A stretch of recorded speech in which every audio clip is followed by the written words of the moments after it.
Денес на Правниот факултет во Штип промовираме две книги кои што се на особено значена тематика. Универзитетот Гоце Делчев во Штип секогаш ја поддржува научно-истражувачката дејност на сите вработени на професорите, посебно за да може да дојдеме до вакви публикации кои што ни отсликуваат реални бројки, ни даваат реална слика за она што се случува во нашето општество, а секако отвараат и дискусија и простор за понатамошни истражувања. Двете книги се наменети не само за студентите, туку за широката академска јавност и за генерално за целата јавност, за да може да имаат увид сите во тоа што се случува во Македонија во однос на прашањето за brain drain или одливот на младите, а дури авторите нудат и некои решенија или перспективи за како младите да го искористат својот потенцијал во нашата држава. Во однос на другата книга, таа ни е едно како дава еден историски преглед, но истовремено представува едно огледало кое во сегашноста ни дава значајни информации за тоа како Македонија е преципирана од страна на државите од околу и кој е нашиот пат и нашите шанси за побрзи евроинтеграција. Нашата книга, напишана заедно со професорот Дејан Маролов од Правниот факултет при Универзитетот Гоце Делчев во Штип. Насловот е Непланираното дете на Европа, Македонија како дел од источното прашање во 19. век и западно-евроатлантските политики во 21. век. Имено се работи за мултидисциплинарна монографија која читателот го враќа во историското минато на Македонија, давајќи му целосна слика за состојбата на Балканот, меѓународната констелација и геополитичките интереси за кроење на македонската судбина во 19. век, како и опфаќа детална анализа од поновата историја со конкретен акцент на три клучни договори. Тоа е Охридскиот рамковен договор, договорот со Преспа склучен со Грција и договорот за добрососедски односи склучен со Бугарија. Направена е детална анализа на првиот период, македонското прашање пред создавање на македонската држава, опфаќајќи ги сите преговори, договори, донесени клучни одлуки на меѓународно ниво, мултилатерални договори и билатерални договори, како и од поновата историја и компарација на двата периоди со акцент на тоа кои се интересите на големите сили, на меѓународниот фактор и на балканските држави во однос на решавање на македонското прашање во 19. век и од денешната историја евроинтегративниот процес во кој за жал сме заглавени веќе 33 години. Имено идејата на самата книга потекнува од моменталната состојба на Македонија во која се наоѓаме, односно со конкретно на евроинтегративниот процес кој за жал се решава со билатерални договори, а не на, како да кажам, со оние сите услови кои беа поставени со двојни стандарди, со други зборови. Станува збор за многу сериозна научна публикација која што е работена лонгитудинално и започнува некаде од периодот 2014 година па до 2023 година. И внатре темата се всушност младите, миграцијата и образованието. И еден од најголемите проблеми во овие 30 години на државата, заминувањето на младите, одливот на мозоци е обработена од повеќе аспекти и од аспект на мотивацијата на младите, како го перцепираат ова општество и како го перцепираат образованието и зошто тие би останали или заминале. На тој начин всушност тие го отвораат сомнежот, бидејќи анализите тоа го покажуваат и авторите го поставуваат прашањето дали младите веруваат во капацитативноста на ова општество, на ова држава да направи пристоен, квалитетен живот за луѓето кои што одлучиле да останат и да живеат овде.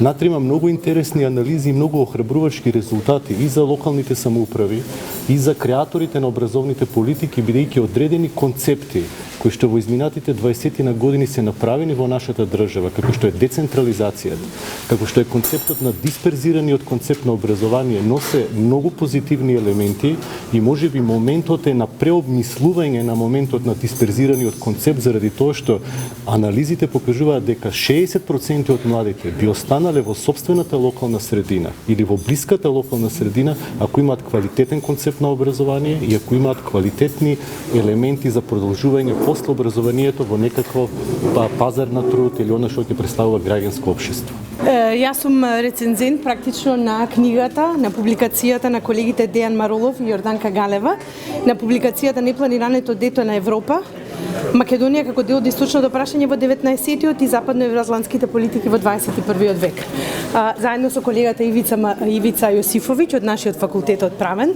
Значи, особено чести задоволство ни е да бидеме рецензенти на овакво дело, значи станува ептен еден прекрасен склоп, да речеме, на идеи, на премрежја, на современи политички дебати кои што влечат корени длабоко во минатото. Во самата книга е напишано дека потекнуваат некаде, значи, од 18-тиот и 19-тиот век, па се до ден денес.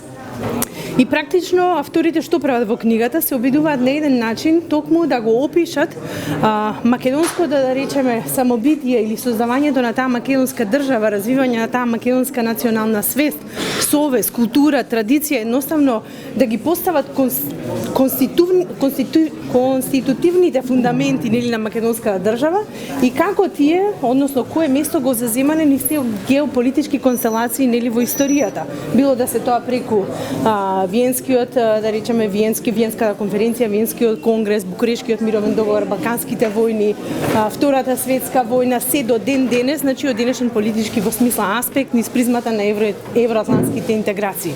Така што колегите успеале навистина да ги доловат сите оние прашања кои што го засегаат македонскиот народ и македонското битие, односно она суштината на македонската држава, и да ги опишат токму преку овие настани. Од аспект, да речеме, на меѓународно јавно право и од аспект на меѓународни односи, анализирани се не само од овие, туку и од политички систем и други низ призмата на другите науки, анализирани се серија на документи, на меѓународни договори, едноставно на одредби, да речеме, од меѓународни конвенции кои што го засегаат токму она прашање кои што го истражуваат, прикажани се на концизен начин.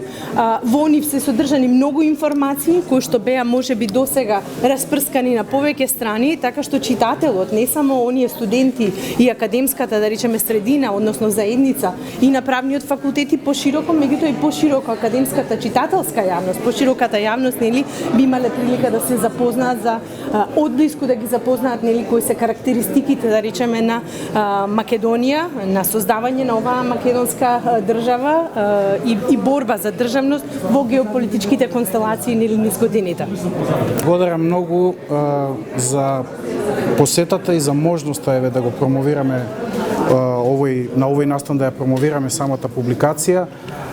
Би сакал да изразам благодарност до вас, до новинарите, затоа што во континуитет ги следите истражувањата кои што ги правиме последните, би рекол, 10 години, а се однесуваат на прашања кои што се поврзани со миграции и со образовни политики и се разбира фокусот е ставен на младите.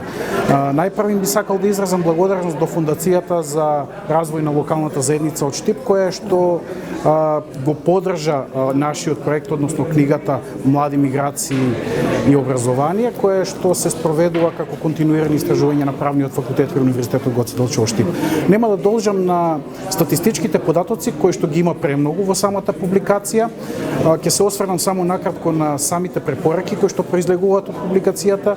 Препораките се врзани со две национални стратегии. Едната стратегија се однесува на националната стратегија за млади на Република Македонија, а втората на националната стратегија за високо образование, која што е во тек на подготовка во Република Македонија. Се разбира, тука се и законските, евентуалните законски измени, решенија кои што би можеле да произлезат од овие стратегии. Она што се однесува на младите е дефинитивно првин да дојдеме до кредибилни податоци за бројот на иселени и динамиката на иселување. Се разбира и карактерот на иселување. Ние немаме релевантни податоци, се обидуваме преку ваквите истражувања барем да го проблематизираме самото прашање кое што е акутно, актуелно секогаш и би рекол клучно прашање за развојот на државата. Значи првин треба во тој дел да имаме организација на релевантните статистички центри, универзитетите тука би влегле и одредени истражувачки центри кои што би требало да се координираат, да се направат истражувачки тимови заедно со државните институции, со вкрстување на податоци, да се дојде до кредибилни податоци, релевантни податоци за динамиката и степенот на иселување од Македонија. Понатаму ние препорачавме да се направи мапирање на миграции, тоа веднаш ќе произлезе од самите истражувања, односно да се види во кој регион, до кој степен се иселуваат, која категорија на население се иселува, во кои региони се иселуваат од светот, тоа е многу важно, со кои компетенции таму се стекнуваат и кои се изгледите тие повторно да се вратат назад во државата. Понатаму во овој дел се разбира нужно, тоа метафорички го кажувам, децентрализација вчера, значи нужно е да се направи суштинска децентрализација во државата. Општините мора да зајакнат затоа што тие се есенцијалниот фактор кој што политички би рекол, политички државен, иако е на локално ниво, фактор кој што контактира со самите граѓани. Кај нив се адресираат примерните проблеми, тие треба да ги нудат решенијата и оттука ние мора да зборуваме за суштинска децентрализација. Не само на ингеренциите, туку и суштинска фискална децентрализација. Примерот со данокот на додадена вредност го кажувам секогаш, значи минорни се овие 6% кои што ги имаме сега, треба да почнеме од 20% најмалку и да размислуваме за многу повеќе. Се разбира, таа дисперзија треба да се однесува и на другите ресурси, треба да се актуализираат и отворат прашања кои што се табу кај нас можеби, а тоа е да се размислува, да се отвори првин дебат и да се размислува дури и за дисперзија на централни институциите на централната власт. Зошто министерствата да не бидат и во градовите низ Македонија, нешто што е пракса и во европските држави, например, ја земаме тука Италија или Германија, значи не треба се да биде сконцентрирано во главниот град и ова значително ќе предонесе за намалување на миграцијата. Во однос на високото образование, тука имаме повеќе индикатори кои што зборуваат за карактерот на високото образование. Треба да зборуваме за квалитетот на наставните програми, значи тоа е многу важно. Тука се соодветните институционални тела на државата, заедно со универзитетите и научните центри треба да работат. Треба да се работи на интернационализација на студиските програми, нешто што го прави Универзитетот Гоце Делчев Штип. Меѓутоа, пак треба да зборуваме и за можност да студираат тука во регионот од различни делови од светот, нешто што пак во однос на визии, дозволи за престој ги тангира и државните институции. Понатаму треба да видиме кои профили се потребни, да се направи потребната анализа во делот на високото образование. Во делот на високото образование исто така треба да се зајакне дисперзираниот концепт, затоа што ние потврдивме низ нашите истражувања дека дисперзијата на високото образование ги врзува младите со локалниот простор, односно ја спречуваат, барем таа внатрешна миграција во значителен дел, делумно и надворешната миграција. И се разбира, тука се отвораат и значителни други прашања кои што се однесуваат на квалитетот на високото образование, научните публикации, нешто што го засегнуваме само во сегашната публикација, само како илустрација ќе ви кажам и тука ќе завршам дека Србија има речиси 100 научни списанија индексирани во Скопус, знаат во науката што значи Скопус базата, тоа е една од најрелевантните во светот. Хрватска има 163, Словенија има речиси 100, Македонија има само 8.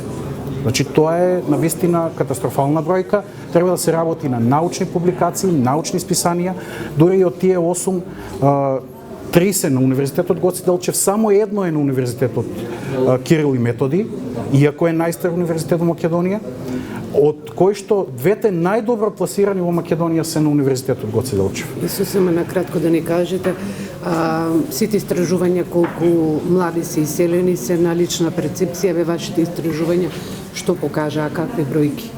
И каде најмногу младите се иселуваат? Се намалува перцепцијата за иселување. Значи тоа е факт. Меѓутоа се уште сме над регионалниот просек. Кога зборувам регионален, мислам на ниво на југоисточна Европа. Беше до 78%, сега е околу 56%. Има тенденција на намалување, меѓутоа 56% воопшто не е малку и треба да се работи сериозно. Ви кажав во која насока се разбира, младите мора да се вклучат во процесот на донесување на одлуки. Не само на и тоа особено на локално ниво, не само одлуки кои што ги за прашања кои што ги тангираат младите, туку за сите прашања. Од урбанизам до стратегии до инфраструктура, за се младите треба да бидат прашани на ниво на локални самоуправи. Велам затоа што тука тие можат многу полесно да комуницираат со локалните власти.